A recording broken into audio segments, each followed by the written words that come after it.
What's up, everybody? And today we're checking out, finally, the US Air Force declared the SR-72 DARKSTAR is real. This is by a hyperspeed. I will leave a link down below to the original video. Go down there, go check it out. This is going to be a very, very interesting video. This is almost like an aircraft that is, I don't know. It's like when the B-2 bomber was first kind of seen and then revealed, right? This is a very strange, very surreal aircraft, right? And yeah, let's watch it. Let's learn about it.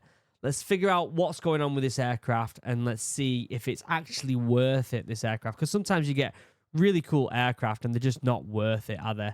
I will leave a link down below, like I said, to the original video. If you want to watch it without me waffling over the top, you can certainly go and do that. But for now, let's sit back, relax. 18, nearly 19 minutes of learning about the SR-72 DARKSTAR.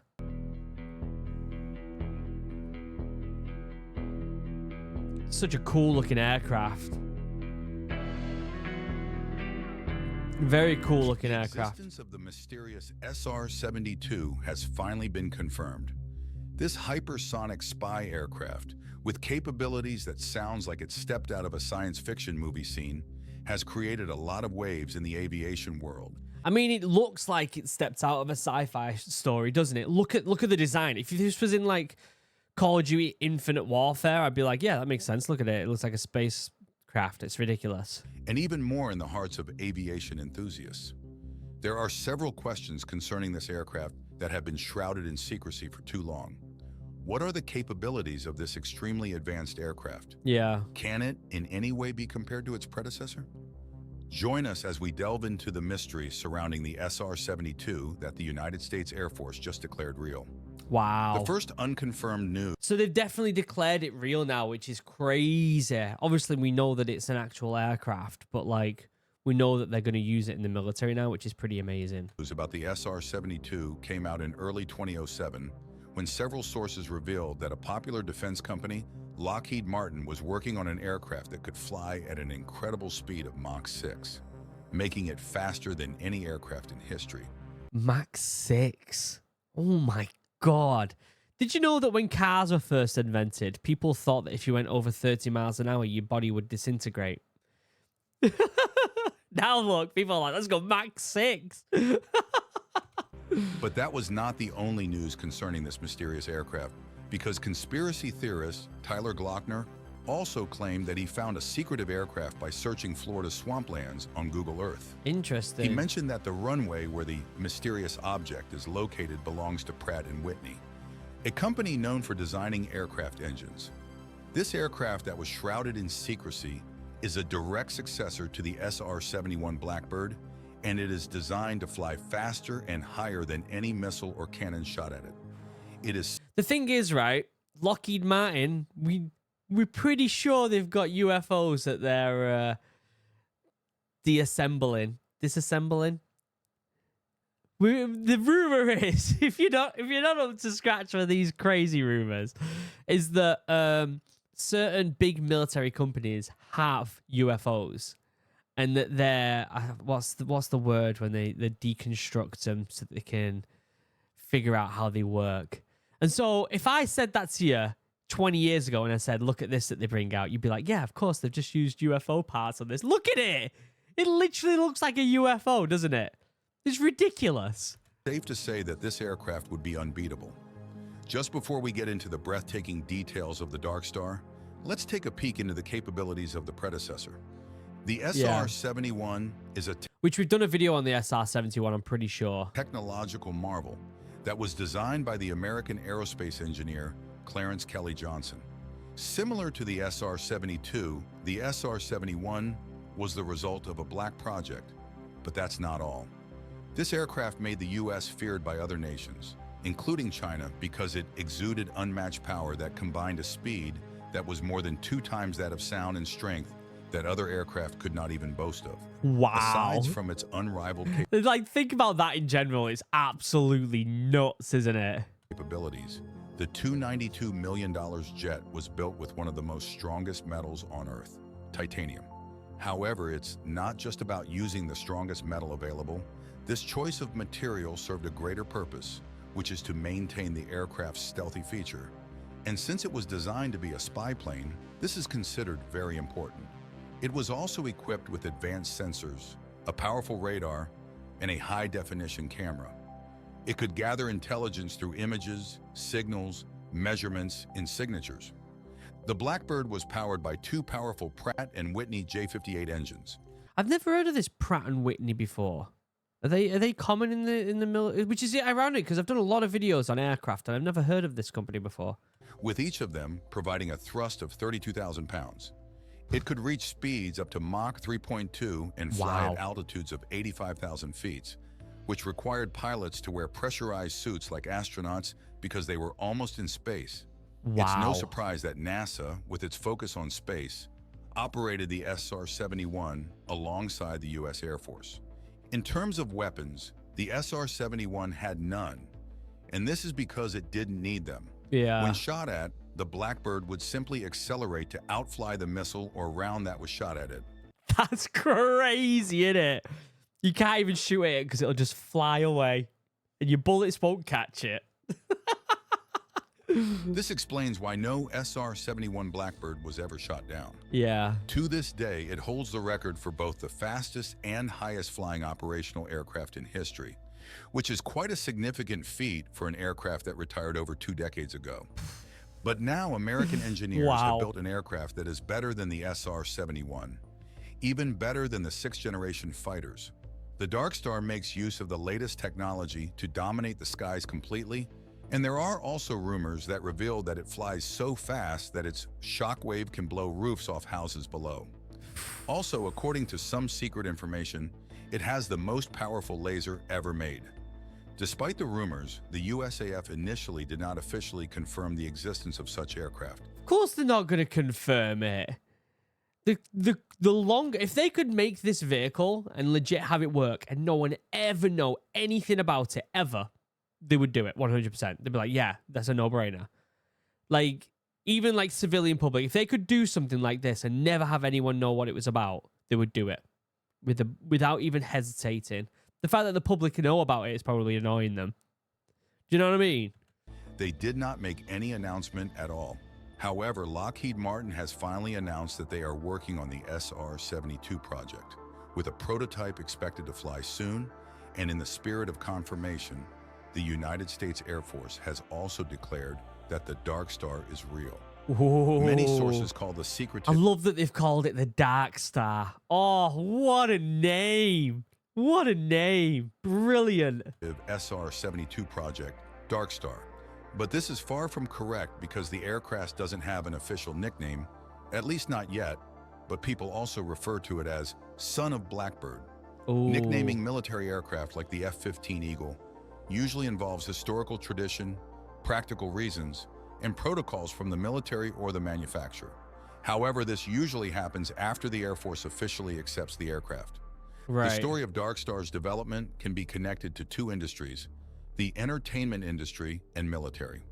During the production of a very popular movie, Top Gun... If you've not seen Top Gun Maverick, what a film.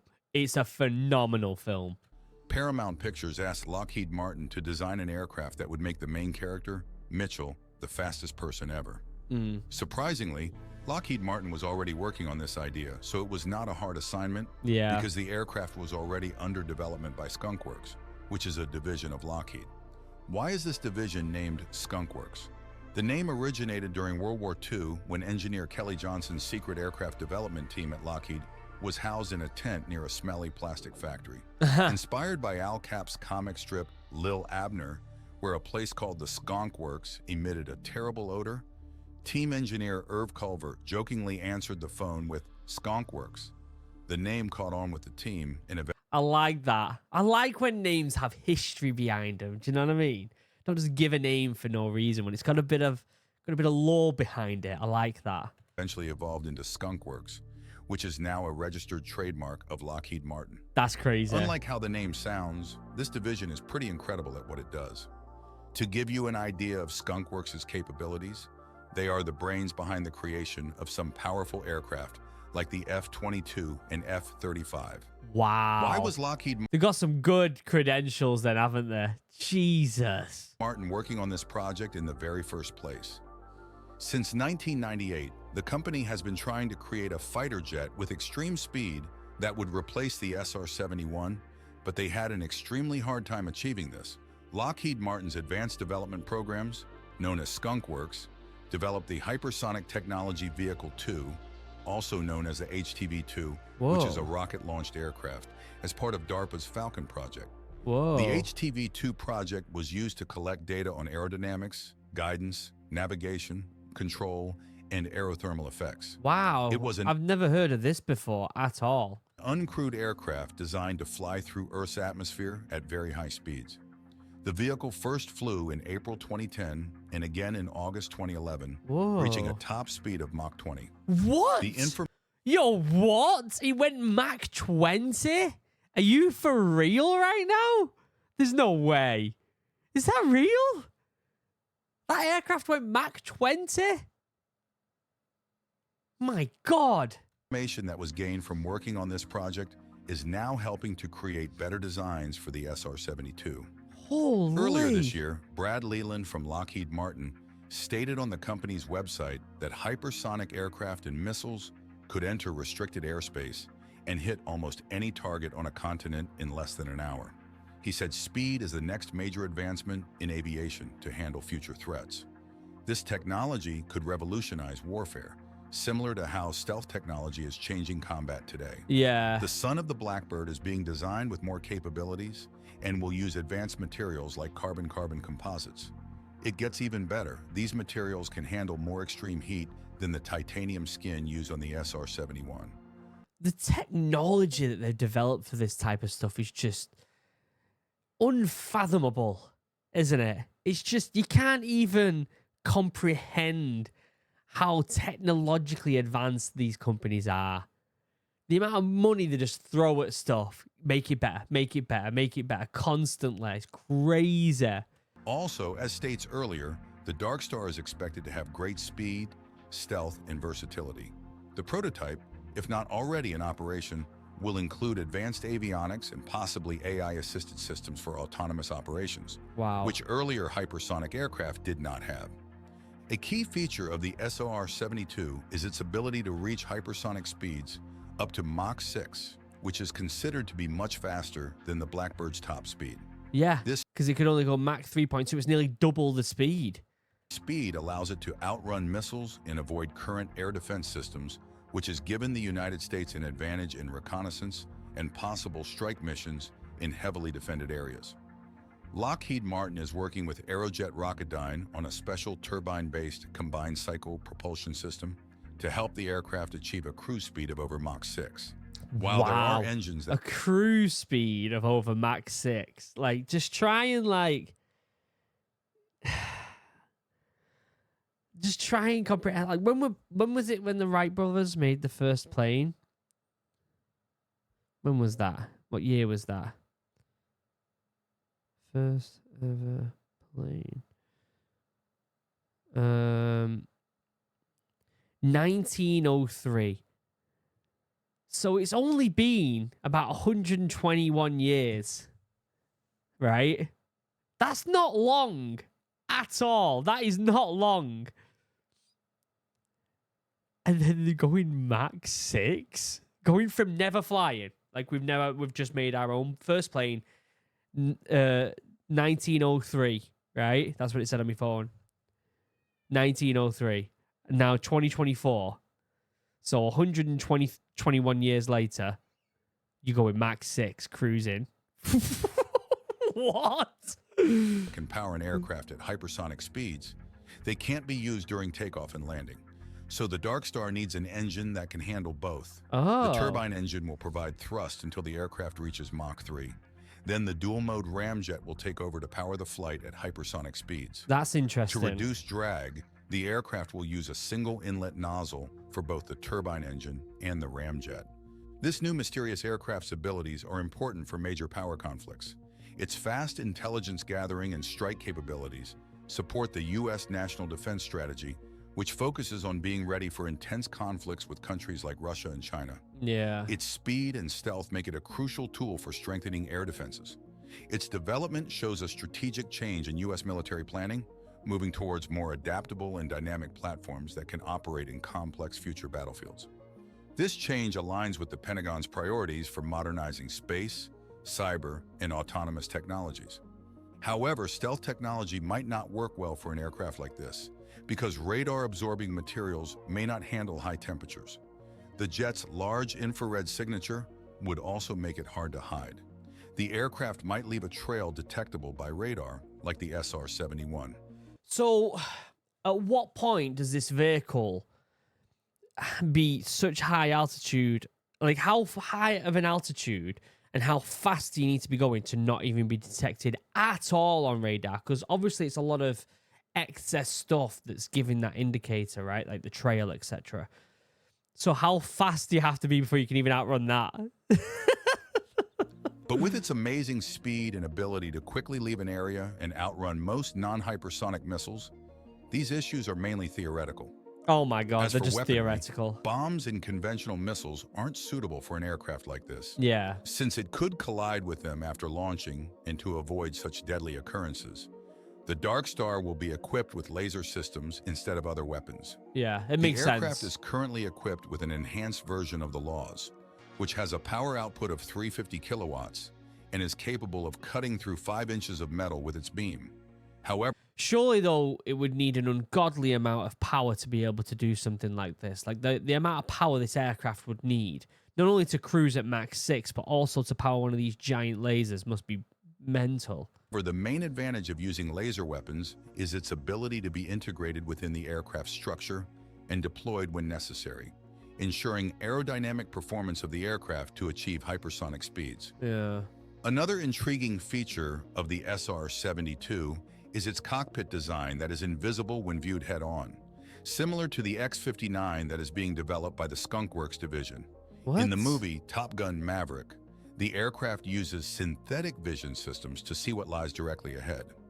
Additionally, the illustration of the DARKSTAR on Lockheed Martin's website revealed a port on the upper part of the fuselage, which is typically used for astronomical navigation systems. This design element is affectionately referred to as R2-D2, in reference to Yo, the what? They're just going full in with the sci-fi. They're like, at this point, guys, we might as well just start using sci-fi names, haven't we? You know, what's the point in pretending that we're not in the future right now? renowned droid from the Star Wars universe. Like its predecessor, the SR-72 would also feature the most intelligent sensors and the highest quality cameras to take photos that cover 100 miles in each shot. Wow. However, there's more to the SR-72 than just its capabilities. Intriguing? Yeah, let's get into it. The SR-72 as a potential candidate for the future generation NGAD fighter of the U.S. Air Force is slated to be fitted with some of the most advanced technologies the world has seen. Of course it is. According to the Air Force's biennial acquisition report, covering the fiscal years 2019 and 2020, the NGAD fighter would maximize its stealth features by taking an overall triangular shape, internally holding its payload, and having no distinct tail section. So it's literally a UFO. It's a UFO. Just say what it is. It's a UFO. Why don't they just call it UFO 72? Do you know what I mean? Like, or SR-72 UFO, or like alien tech. I mean, DARKSTAR's a pretty cool name though, isn't it? Also known as vertical stabilizers. It is the first fighter in history to be unveiled with such a revolutionary design. Vertical stabilizers had always been required to keep an aircraft airborne, until the concept of active flow control came into life in the B-2 Spirit. Active flow control uses computer brains on board to constantly adjust the flow around the aircraft to keep it airborne, similarly to how birds fly. The result of this on an aircraft is top-level stealth and, well, a not-so-wallet-friendly cost, but it justifies why the B-2 cost $2 billion. Why NASA...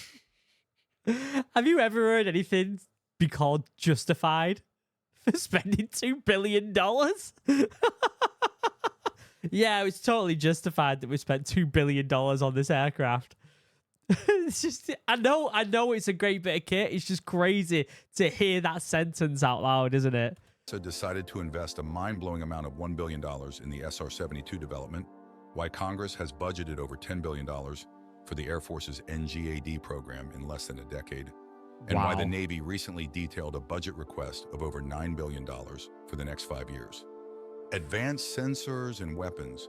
The immediate surroundings of the SR-72 as the NGAD fighter will be miles wide, as it would be capable of spotting targets, friendlies, and points of interest from tens of miles away, and also attack them with precision.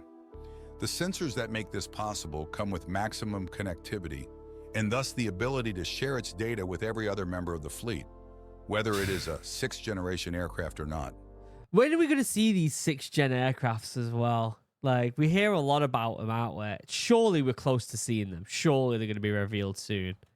In order to keep every member of the United States fleet connected to relevant information in real time, the U.S. would do away with radars mounted on aircraft, and instead make use of electronically configured smart skins integrated into the aircraft's fuselage. This technique would result in increased sensor sensitivity. What? We're just going to use smart skins. As well as network adaptability. It would also aid with making communication easier across the fleet and ultimately improves remote control. Open It's architecture. crazy. Laser weapons that can take out targets with unrivaled precision. A mix of high-performance guns, missiles, AETP engines capable of subsonic, transonic, and supersonic flight that cost over $6 billion to develop, loyal wingman, top-of-the-line electronic warfare countermeasures, avionics, and communications are only some of what to expect on the fighter. At what point do we just call it a spacecraft? Because it's practically in space, right? Can we not just call it a spaceship? Let's just call it a spaceship. Collectively, let's just agree that this is the new term we're going to use for something that can go this high of an altitude and this fast. Let's just call it a spaceship. It's cooler, right? And that's it. That's it. It's just cooler. Let's just call them spaceships. But despite the already advanced features that this aircraft boasts of, decades of history have taught not only the United States, but other nations that an aircraft will always have room to be better, no matter how advanced it already is. Let's call them space fighter jets. Space fighters. Let's call them space fighters. And that way it can be SF-72, which sounds even cooler in its own. And you know what I mean? Let's just call it a space fighter. Especially with near-peer adversaries getting more and more near-peer. No, they're not. There's no adversary that's getting close to this. There's nothing. China's got nothing on. Russia has barely got AKs to fight Ukraine. In fact, they're now getting attacked by Ukraine on their own soil. They haven't got anything like this. They could dream of something like this. China's nowhere near close to something like this. The US is leagues ahead of everyone else in the world when it comes to this technology. It's almost a crazy unfair advantage at this point. Take the EF-22 Raptor, for example. Aside from being the very first stealthy aircraft, the Raptor was unbeatable, but this fighter jet eventually needed some upgrades to keep it formidable against advanced threats. As a result, the DARKSTAR will come with an open architecture that enables it to take on new upgrades easily and quickly. That makes sense. All of these would combine to create an aircraft with an estimated unit cost of $1 billion and a top speed of Mach 6, the closest thing today to a truly hypersonic aircraft. Mach 6. There have been various speculations and reports about the SR-72's development timeline. In 2017, Lockheed Martin claimed the combined cycle hypersonic engine was ready for real-world application. The company suggested that a single-engine demonstrator could begin flying by the early 2020s, with a target of 2030 for a twin-engine platform to enter operational service. The DARKSTAR is just in time for World War III. arguably a very unique aircraft that would have a great impact on warfare strategy, but there is another aircraft just as mind-blowing. A few miles away in the workshop of Atlanta-based startup Hermes, there's another aircraft known as the Quarter Horse. What? The Quarter Horse, which is the first aircraft to come out of Hermes, is fitting to be a remotely piloted hypersonic aircraft with a top speed of Mach 5.5, almost matching the speed of SR-72. But this is a drone, basically, then. It's remote piloted. Unlike the DARKSTAR, the Quarter Horse gets credited as the only hypersonic jet that could serve commercial purposes in the future. Commercial? Recognizing What are they the gonna do? potential, both NASA and the Air Force are heavily invested in Hermes. What are they going to do? What commercial purposes can you use this for? over $60 million from the Air Force alone. The Quarter Horse also remains the first hypersonic jet with the highest payload capacity. And this is why it is referred to as the aircraft for the future, because it is the one that civilians would most likely see frequently and actually sit in. But it's remote. Would you sit in something that's remote controlled? Do you know what I mean? Like, that's pretty scary. Are they really going to use this for commercial, like, people? I don't know. I don't know about that. When they were saying commercial use, I wasn't even thinking about sending people places because it's just unfathomable. I love that word. I'm going to keep using it. Achieve its almost impossible speeds, despite its huge size, the aircraft is fitted with a TBCC engine based on the General Electric J85 engine. This engine, which was used in the Northrop F-5 fighter jet, an aircraft that proved to be successful in combat operations, has already shown that it works well at supersonic speeds. To make it even perfect, the Hermes will modify it with their own technology to use it for hypersonic speeds. Also, Hermes has about 7 of these engines, each weighing about 1/4 of a ton. It is one of General Electric's most successful engines, producing about 3,000 pounds of thrust without afterburner and 5,000 pounds with afterburner. This means a New Yorker could reach London in 1.5 hours instead of the usual 7, which is at least a 450% increase in speed. I cannot see people sitting in these things. I can't see it happening.